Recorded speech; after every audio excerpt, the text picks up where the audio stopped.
Hey guys, Promo 1701 here, and today I'm going to talk about why I still have not watched Solo: A Star Wars Story.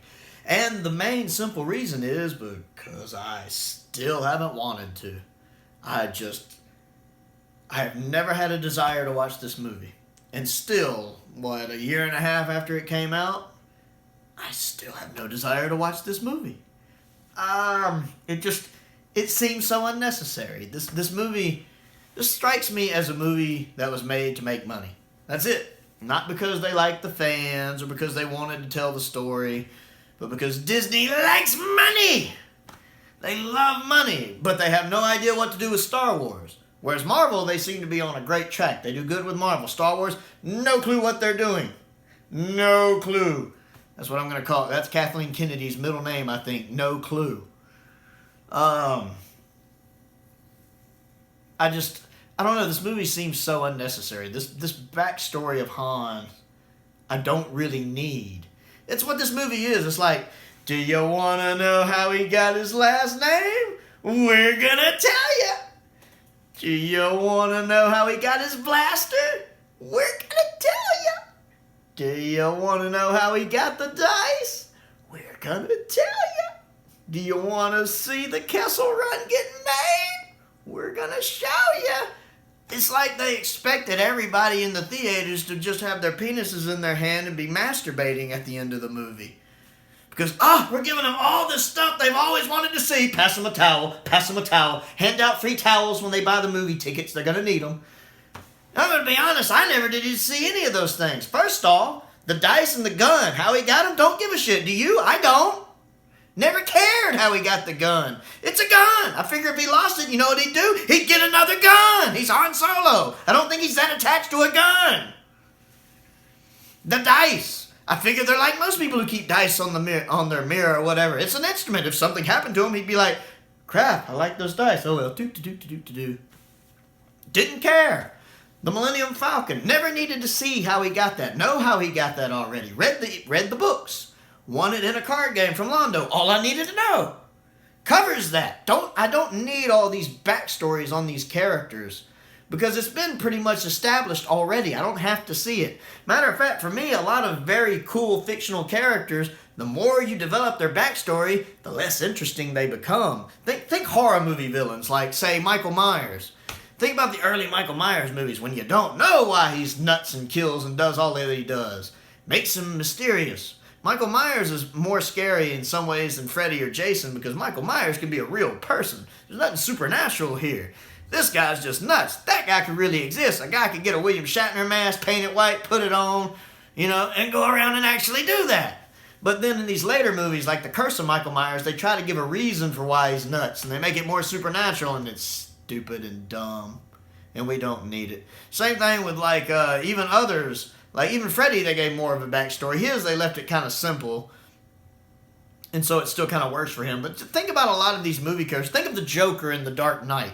One of the reasons that version of the Joker works so well is because we don't know why he's crazy. We don't know what sent him over the edge. People write papers and do internet articles about Heath Ledger's Joker and what he was before. There's all sorts of theories out there. It's one of the things that makes him interesting. And even the comic book versions of the Joker, even when they give him an origin story like in The Killing Joke, he even mentions that that might not actually be it. Sometimes he remembers it one way, sometimes he remembers it another. You might as well, if you're going to have an origin story, make it multiple choice. So that kind of question mark is what makes these characters fascinating. And Han Solo's a cool character, but the more you develop his backstory, the more you kind of take away from his character. And so I never needed to see this movie. I never needed to see how him and Chewbacca came so close, because I know they are. I know Han saved him. He swore a life debt. They're together. All I need to know. Same thing with Londo. I know that him and Londo are kind of buddies, even though they're still a little wary of each other and keep an eye on each other. All I need to know. This is one of those movies I was so happy to see fall flat on its face at the box office. Because at this point, Disney seemed to think Star Wars was bulletproof. Like Marvel. This thing's guaranteed to make money. That's why they made it. It's printing free money.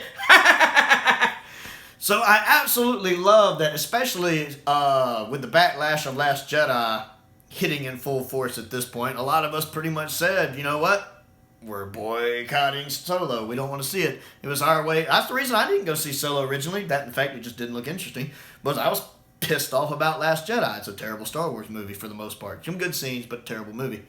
And so I decided, you know what? I'm not going to see Solo. And that's stretched on to even now. I still haven't watched Solo. I still have no desire to watch Solo. I thought about it just to do a review for you guys. I thought about watching Solo. And it's like, you know what? I'd rather just do a video on why I still haven't watched Solo. Because it's, you know, it's got Emilia Clarke in it. Because everything has to have a Game of Thrones actor in it now, apparently. I'm going to be honest with you. I haven't watched Game of Thrones. I'm sure she's great in it. I saw her in the Terminator movie she was in. She was okay. She wasn't bad, but she wasn't Linda Hamilton. But just as an actress, I haven't been overly impressed.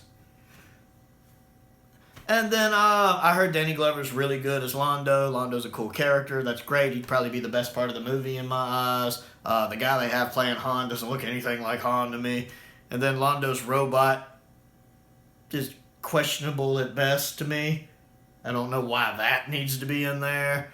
And then also, I don't understand why the Millennium Falcon in this movie looks brand spanking new, and then when A New Hope happens, which, what is A New Hope, like 10 years later maybe? How does it look that run down? How does it go from pristine new to this run down that fast? I always assumed that the Falcon was an old beat-up freighter that had just steadily been getting worse for a long time. I don't expect it to go from off the assembly line to put it in the junk heap that quickly.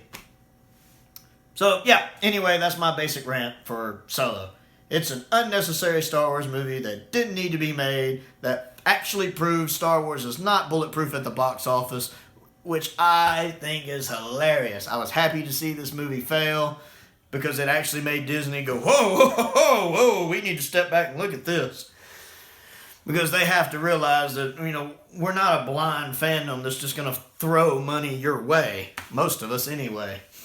You know, don't get me wrong, Disney's doing some great stuff. Rise of Skywalker wasn't great. It was okay. But I would have rather had Duel of Fates, personally, from what I've seen from that. However, they're doing good things with, like, The Mandalorian. I'm looking forward to Season 2 of that. And seeing what else they have in store for us. Hoping they have something Knights of the Old Republic related to announce soon. That would make my day. Anyway, I'm Prowl1701. Click the like button. Click the subscribe button. Don't forget to click the bell for notifications, because apparently that's what you have to do now. Check out my other channel, Another Sci-Fi Guy, where I review other sci-fi related content. I just got in my Doctor Who Series 5 Steelbook in this nice Vincent Van Gogh style. Since Vincent is in this season, the Doctor meets him. This is Matt Smith's first season as the Doctor. And I also review stuff like Star Trek, Babylon 5, stuff like that, other sci-fi related content. Again, it's Another Sci-Fi Guy. Check it out and subscribe to that one as well. And most importantly, as always, thank you all for watching.